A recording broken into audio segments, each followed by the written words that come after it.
Supreme কোর্টের নির্দেশে চাকরি বাতিল হয়েছে 26,000 শিক্ষক শিক্ষিকা শিক্ষাকর্মীর। আর এই চাকরি বাতিলের ফলে শিক্ষক শিক্ষিকাদের মধ্যে এবং তাদের পরিবারে কার্যত হাহাকার নেমে এসেছে। এর মধ্যে যোগ্য হাজার হাজার শিক্ষিকা এবং শিক্ষক তারা কিন্তু রীতিমতো ভেঙে পড়েছেন, পথে বসে গেছেন, আন্দোলন চালাচ্ছেন ন্যায় বিচারের দাবিতে। রাজ্যের কাছে দাবি রাখছেন যাতে তাদের চাকরি ফিরিয়ে দেওয়া হয় এবং সাথে সাথে অযোগ্যদের চিহ্নিত করে যাতে সুপ্রিম কোর্টে ফের দরবার করে তাদের চাকরি ফিরিয়ে দেয় রাজ্য। মুখ্যমন্ত্রী মমতা ব্যানার্জি পাশে থাকার বার্তা দিয়েছেন, তাতেও কিন্তু শেষ রক্ষা হয়নি। চাকরি হারা শিক্ষকদের আন্দোলনে রীতিমতো ধুন্ধুমার পরিস্থিতি তৈরি হয়েছিল কসবা সহ একাধিক জায়গায়। পুলিশের সাথে ধস্তাধস্তি, পুলিশের লাঠিচার্জ, পুলিশের লাঠি, এমনকি শিক্ষিকাদেরও রেয়াত করেনি পুলিশ, এমনই কিন্তু দাবি চাকরি হারানো শিক্ষক শিক্ষিকাদের যারা আন্দোলন চালাচ্ছিলেন। তার মধ্যেই কিন্তু একেবারে উত্তাল গোটা রাজ্য। চাকরি হারানো শিক্ষক শিক্ষিকাদের মধ্যে যখন এই ধরনের একটা চাঞ্চল্য ছড়িয়েছে, ঠিক সেই মুহূর্তে এসএসসি চাকরি বাতিলের মাঝেই শেষমেশ চরম সিদ্ধান্তটা নিয়েই ফেললেন মাস্টারমশাই, দিশেহারা পরিবার। শিক্ষকের ঝুলন্ত দেহ উদ্ধার। কি কারণে আত্মঘাতী হলেন এই শিক্ষক, অবশেষে সামনে এলো একেবারে বিস্ফোরক দাবি। অবশেষে মুখ খুলল তার পরিবার। মুখ খুলি যা দাবি তাতেই কিন্তু রীতিমতো একটা শোকের ছায়া নেমে এলো শিক্ষা মহলে এবং শিক্ষক শিক্ষিকাদের মধ্যে। এসএসসি দুর্নীতি নিয়ে তোলপাড় ফেলা আবহেই ফের এক দুঃসংবাদ। মানসিক অবসাদে আত্মঘাতী হলেন এক স্কুল শিক্ষক। এই ঘটনাকে কেন্দ্র করে এলাকায় শোকের ছায়া নেমে এসেছে। পুলিশ অস্বাভাবিক মৃত্যুর মামলা রুজু করে ঘটনার তদন্ত শুরু করেছে। ঘটনাটি ঘটেছে দক্ষিণ 24 পরগনার কুলতলির তেঁতুলবেড়িয়া গ্রামে। তসারালয় সরবেরিয়া সনাতন হাই স্কুলে শিক্ষকতা করতেন প্রণব নাইয়া। তিনি বাংলার শিক্ষক ছিলেন। আগাগোড়া একটু শান্ত স্বভাবের ছিলেন এই স্কুল শিক্ষক। পরিবার সূত্রে জানা গেছে, স্কুল ছাড়া বাকি সময়টা তিনি বাড়িতে থাকতেন। বেশিরভাগ সময়ই মোবাইল ফোনে ডুবে থাকতেন, এমনকি কারো সঙ্গে বিশেষ কথাবার্তাও বলতেন না তিনি। পরিবার সূত্রে আরও জানা গেছে, গত কয়েকদিন ধরেই মানসিক অবসাদে ভুগছিলেন প্রণব নাইয়া।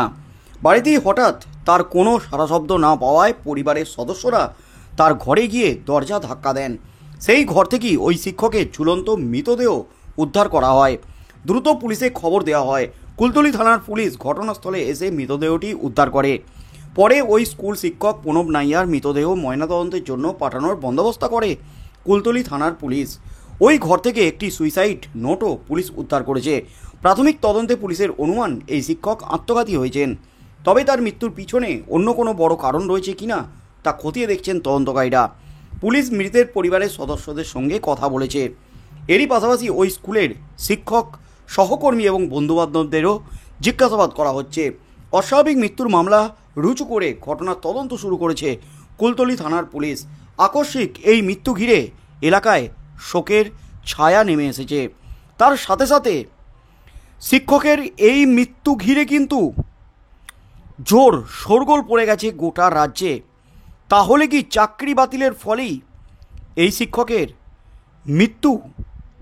এই প্রশ্নটাই কিন্তু উঠে গেছে বিভিন্ন মহলে। আর এই প্রশ্ন যখন উঠে গেছে এবং সংবাদ মাধ্যমে যখন প্রচার করা হচ্ছে যে এসএসসির 26,000 চাকরি বাতিলের ফলেই কিন্তু এই শিক্ষকের মৃত্যু হয়েছে, এই শিক্ষক আত্মঘাতী হয়েছেন, যখন এই দাবি বিভিন্ন সংবাদ মাধ্যমে উঠছে, ঠিক সেই মুহূর্তে অবশেষে অবস্থান স্পষ্ট তার পরিবারের। অবশেষে অবস্থান স্পষ্ট করল পুলিশ আধিকারিকরা, তদন্তকারী আধিকারিকরা। ঠিক কী কারণে মৃত্যু, বিস্ফোরক দাবিতে কিন্তু তোলপাড়। এক শিক্ষকের অস্বাভাবিক মৃত্যুর ঘটনা সামনে এসেছে আজ সকালেই। অভিযোগ, মৃত শিক্ষককে চাকরিহারা শিক্ষকদের একজন বলে দাবি করে বিভিন্ন সোশ্যাল মাধ্যমে ভুল তথ্য পরিবেশন করা হচ্ছে।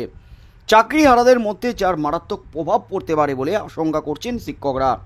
এ ব্যাপারে কড়া প্রতিক্রিয়া জানিয়ে প্রধান শিক্ষকদের সংগঠন Advanced Society for Headmasters and হেডমিস্ট্রেসের সম্পাদক চন্দন মাইতি তিনি বলেন, যে কোনো মৃত্যু দুঃখজনক, কিন্তু প্রণব নাইয়া নামে যে শিক্ষকের অস্বাভাবিক মৃত্যুর ঘটনা সামনে এসেছে তার সঙ্গে এসএসসি 2016 সালের চাকরিহারাদের কোনো সম্পর্ক নেই।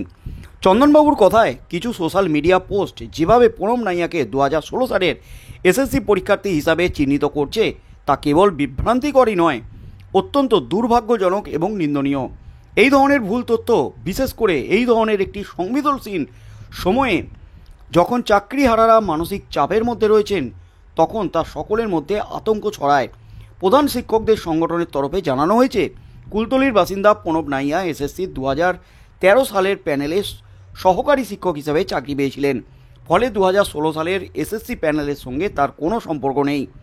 তিনি দক্ষিণ 24 পরগনার জয়নগরে সনাতন হাই স্কুলে শিক্ষকতা করতেন। বিতর্কের সূত্রপাত এদিন সকালে প্রণবের বাড়ি থেকে তার ঝুলন্ত দেহ উদ্ধার করে পুলিশ। এরপরই মুখে মুখে রটে যায় চাকরি হারিয়ে সে আত্মহত্যা করেছে। চন্দনবাবু বলেন, শিক্ষকের কাজ ছাত্র গড়া, সেদিক থেকে আমরা আত্মহত্যার ঘটনাকে সমর্থন করি না। তবে কী কারণে উনি আত্মঘাতী হলেন সেটা পুলিশ খতিয়ে দেখবে। কিন্তু 2016 সালে চাকরিহারাদের সঙ্গে যেভাবে তাকে জড়িয়ে অনেকে প্রচার শুরু করেছেন, তাতে বাকি চাকরিহারাদের মধ্যেও কিন্তু একটা মানসিক চাপ বাড়তে পারে। এটা অবিলম্বে বন্ধ হওয়া উচিত। একই সঙ্গে এই ধরনের তথ্য পরিবেশনের আগে সকলকে আরও সতর্ক হওয়ার অনুরোধ করেছেন তিনি। প্রসঙ্গত, নিয়োগ দুর্নীতির অভিযোগে গত 3রা এপ্রিল 2016 সালের গোটা প্যানেলটাই বাতিল করে দিয়েছে সুপ্রিম কোর্ট, যার জেরে চাকরি হারিয়েছেন 26,000 শিক্ষক শিক্ষিকা শিক্ষাকর্মী। এই শিক্ষক শিক্ষিকা শিক্ষাকর্মীরা যখন অবসাদে ভুগছেন, তারা যখন রাস্তায় নেমে আন্দোলন চালাচ্ছেন, প্রতিবাদ করছেন, বিক্ষোভ দেখাচ্ছেন, একদল যখন দিল্লিতে গেছেন, দিল্লির যন্তর মন্তরে যখন আন্দোলন বিক্ষোভ সংগঠিত হতে চলেছে এবং তার সাথে সাথে তাদের বাস যে রাজ্যের উপর দিয়ে গেছে, যে এলাকার উপর দিয়ে গেছে, সেখানে লিফলেট বিলি করে তাদের সমস্যা এবং দুর্নীতি, কতটা দুর্নীতি হয়েছে এই শিক্ষক নিয়োগে, কেন তাদের চাকরি বাতিল হলো, সমস্ত কিছু কিন্তু মানুষকে বোঝানোর চেষ্টা করছেন, দেশের মানুষকে বোঝানোর চেষ্টা করছেন রাজ্যের দুর্নীতি। ঠিক সেই মুহূর্তেই কিন্তু একটা আকস্মিক, হতাশাজনক এবং দুঃখজনক ঘটনার খবর সামনে এলো আজ সকালেই। এক শিক্ষকের ঝুলন্ত দেহ উদ্ধার। আর এই শিক্ষকের ঝুলন্ত দেহ উদ্ধার হতেই কিন্তু যে তথ্যটা বাজারে ছড়িয়ে পড়ে সোশ্যাল মিডিয়া মারফত, যে 2016 সালের শিক্ষক ছিলেন তিনি, চাকরি হারিয়ে অবসাদে আত্মহত্যা করেছেন।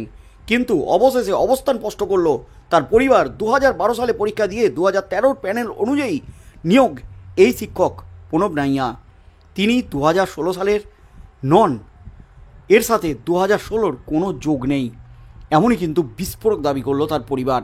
তবে কিছুদিন ধরেই অবসাদে ভুগছিলেন, কিছুদিন ধরেই নিজেরকে একবারে গুটিয়ে নিয়েছিলেন, কারোর সাথে তেমনভাবে কোনো কথা বলছিলেন না, এমনই কিন্তু বিস্ফোরক দাবি করেছে তার পরিবার। এবং সবসময় মোবাইল ফোনেই তিনি মেতে থাকতেন, বাড়িতে যতক্ষণ থাকতেন বাইরে বেরোতেন না, সবসময় মোবাইল ফোন নিয়ে থাকতেন, এমনই কিন্তু দাবি করেছে তার পরিবার। তবে কী কারণে তার এই অস্বাভাবিক মৃত্যু, এই নিয়ে তদন্ত শুরু করেছে পুলিশ। তদন্তে কী তথ্য উঠে আসে সেদিকেই চোখ থাকবে গোটা রাজ্যের।